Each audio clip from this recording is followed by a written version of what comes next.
திருப்பூரில் செய்தியாளர் தாக்கப்பட்ட நிகழ்வு. முதல்வர் கண்டனம். 3 லட்சம் ரூபாய் நிதி உதவி.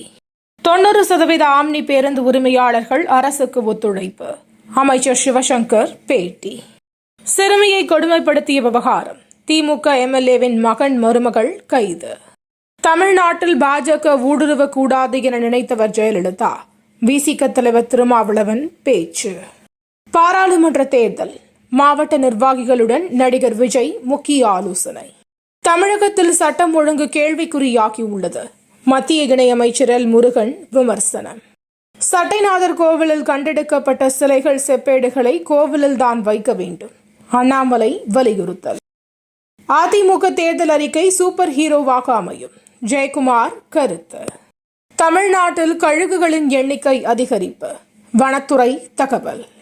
2047க்குள் இந்தியாவை வளர்ந்த நாடாக மாற்ற வேண்டும். பிரதமர் மோடி பேச்சு.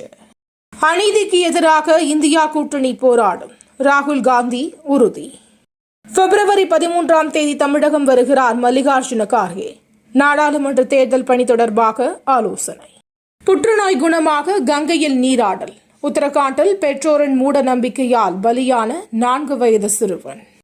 2023 ஆண்டின் ஒருநாள் கிரிக்கெட் போட்டிக்கான சிறந்த வீரர் விருதை பெறுகிறார் விராட் கோலி.